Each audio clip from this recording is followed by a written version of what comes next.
ผมมาครับเป็นซิปได้ไหมโอ้เป็นพระคนใหญ่ไปเอาจะได้ไปคือใจนะเพิ่นก็ฮู้เบิดเป็นมหายุปโยเก่าท่านเขาสิสอนคาถาอะไรทานกับอาจจะแปลได้เบิดคือว่าใหญ่นะเอาตัวใดเดี๋ยวขึ้นหาบ่มีบอลบอกอักขระของเสาทานจับเบิดเด้มันนอนนับแล้วเอาเสาเสียอักขระพอมันแปลได้108 พันประการนี่เสาเสียอักขระเขาใหญ่ที่เสาเสียอักขระไม่ใช่อยู่เอานั่นแหละบอกเพิ่นท่านถามว่ากี่วัดสำเร็จทานมีความเพียรสำเร็จในองค์ไว้3 วัน 7 วันเพิ่นได้สอนวัดเพิ่นให้ฟังก่อนจะมาสอบวีซ่านั่นที่เข้ามาหลวงปู่มหาบัวเนี่ยพระครูนี่งานโยมไปเขาเอาเรือข้ามประเทศเข้าไปเข้าไปเสื้อผ้าก่อนแต่เพิ่นอยู่สำนักหนึ่งตาหาแล้วไปคารวะเพิ่นยับมีอย่างวิ่งออกมาใส่ข้าลมปีไม่ถึงหัวเครียดในใจ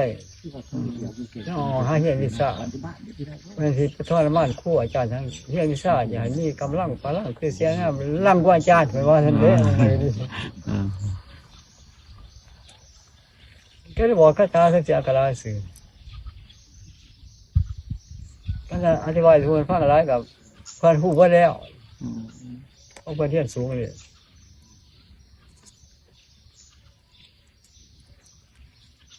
ความจริงของในเดียวบ่หลายอยู่กับจิตเท่าเองนั่นย่อกันมากอะบอกตัวมันก็ได้นั่นกุศลกุศลมหากุศล3 จุดตัวนี้เนาะให้กับดีกับทำกลางเขาจะให้หรือเขาจะเอาหยาบไปเอาละเอียดหรือจะทำกลางมันอยู่กับจิตนะมันแปลอยู่ให้เขาเคยให้มาแล้วแต่น้อยปัจจุบันบ่เลยผลเขาบอกไปน้ำมันแล้วเขาล่องบืนไปดีต้องล่องบืนตัวอะไรสิเล่นขนาดมันคิดให้เองเนี่ยมันถักช้าเขาเป็นเตือนยืนได้เสียหายมันต้องสั่งให้ก่อนให้แจ้งได้หายแล้วมันสั่งให้บ่ได้หายมันสั่งเวลาอะไรเวลาที่กระทบอารมณ์เขามากอารมณ์หยาบนะคือเขาบอกว่าเขาคาราเขามันบืนอะไรเอาแม่ตอบใช่ไหมบอกยังไงหายนี่แหละเขาว่ามึงงัวอะไรก็มึงตอบมันบอกซะอยู่นะเขาหูโตมันอยู่มันเป็นมันที่สั่งเข้าใจด้วย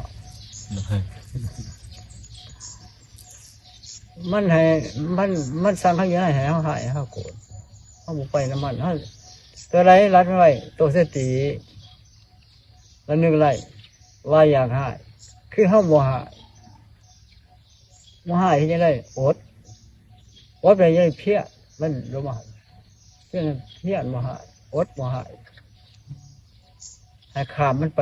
ผ่านไปถ้าเคยอดได้เพี้ยได้เห็นว่า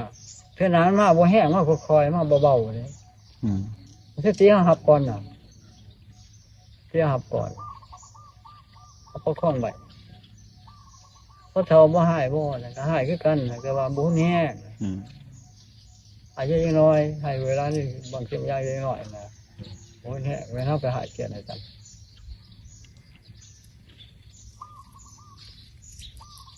ออมสิทธิ